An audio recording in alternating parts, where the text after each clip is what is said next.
નગર તો જિલ્લાનો જે વહીવટી રાજા એટલે કે કલેક્ટર, પ્રશાસન તંત્રનો રાજા એટલે કે એસપી, આઈજી એ પ્રશાસન તંત્રના રાજા થયા. તો થઈ કઈ રીતે શકાય? તો કે પેન અને કલમ. વર્તમાનનું સૌથી તાકાતવર જો કોઈ સાધન હોય તો એ છે કલમ. અને આ કલમ રૂપી તાકાત જો આપણામાં આવી ગઈ એટલે કે ક્ષત્રિય સમાજની અંદર આવી ગઈ તો આપણે ઇતિહાસ બદલી નાખવાની ક્ષમતા રાખીએ છીએ. ક્યાં સુધી ઇતિહાસ આપણે ગાગા કરીશું? ઇતિહાસને અત્યાર સુધી આપણે ગાગા જ કર્યો છે, ઇતિહાસને વાગોડિયા જ કર્યો છે, પણ ઇતિહાસ ક્યારેક રચ્યો તો ખરી? આપણામાંથી ને કોઈ પ્રેરણા લે કે ને આ પ્રકારે કલેક્ટર બને, આ પ્રકારે ડીવાયએસપી બને. એક આપણા કોન્સ્ટેબલ માંથી રાજેન્દ્રસિંહ ચુડાસમા હતા, કોન્સ્ટેબલ માંથી ડીવાયએસપી બન્યા. તો આપણે એનો હરેક વખતે દાખલો આપીએ કે આ રીતે આપણે કોન્સ્ટેબલ માંથી પણ સીધા ડીવાયએસપી અત્યારે તો એસપી છે, આપણે એસપી બની શકીએ છીએ. એટલે કે આખા જિલ્લાનો રાજા બની શકીએ છીએ. કારણ કે વર્તમાન લોકશાહીની અંદર એ રાજાનું જે પદ છે એ બદલાઈ ગયું છે. જિલ્લાના વડા હોય તો કલેક્ટર હોય, કે પ્રશાસન તંત્રના રાજા હોય તો એસપી હોય. તો એ રાજા બનવા માટે આપણે બધાએ વર્તમાનમાં અત્યારે આજે સવારે 14,000 પોલીસ ભરતીની જાહેરાત થઈ ગઈ છે.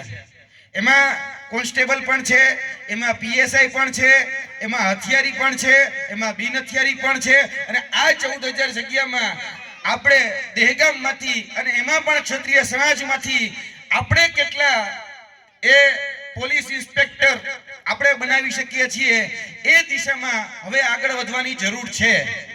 આ એક યુવાન તરીકે જે સતત પીડા જે સમાજની દ્રષ્ટિએ હું જોતો આવ્યો છું કે આપણે બધા જ વર્તમાનમાં એક ખરાબ કલ્ચરની અંદર એક આગળ વધતા જઈએ છીએ. દિવસે ને દિવસે જે દૂષણો છે એ દૂષણો આપણા આ સમાજના યુવાનો ઉપર દિવસે ને દિવસે હાવી થતા જઈએ છીએ. કારણ કે આપણે બધા જ એ હવે રિયલ કલ્ચરમાં આગળ વધતા જઈએ છીએ. આપણે રિયલ કલ્ચર છે ને એ દિવસે ને દિવસે ભૂલતા જઈએ છીએ. આ રિયલ કલ્ચર જે છે, હમણાં જ કોઈ બાકાજીકી બોલાવે કે હમણાં જ કદાચ વિક્રમ ઠાકોરનો એક કાર્યક્રમ રાખવામાં આવે તો મને ખબર છે આ સ્ટેજમાં એક પણ જગ્યા ખાલી ન રહે ને. કોઈ આમંત્રણ ઘરે ઘરે જઈને દેવું પડે કે આવજો બધા, ખાલી સોશિયલ મીડિયામાં મૂકો અને એમ કહેવાનું થાય.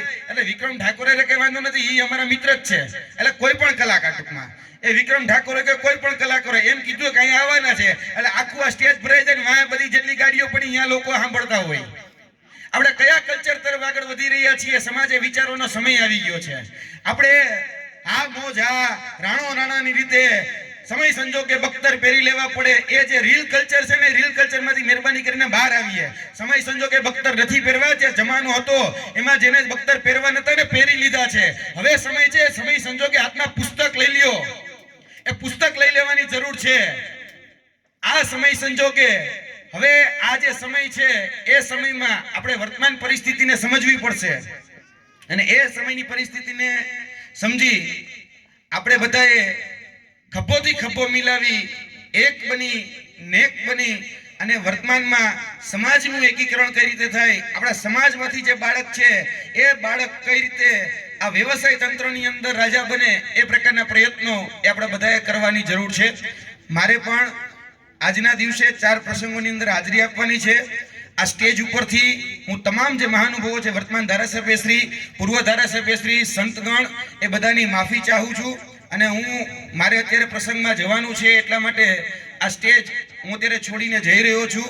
પણ આ સમાજની ચિંતા અને સમાજનું જે ચિંતન છે, જ્યાં પણ અમારા અનુભવની જરૂર પડશે ત્યાં તમારા માટે ખભોથી ખભો મિલાવી અમે તમારા માટે એ જ્યારે પણ કહેશો ત્યારે અમે ઊભા રહેવા માટે તૈયાર છીએ. બસ આ જ વાણી સાથે હું મારી વાણી વિરમું છું. બોલો જય ભવાની.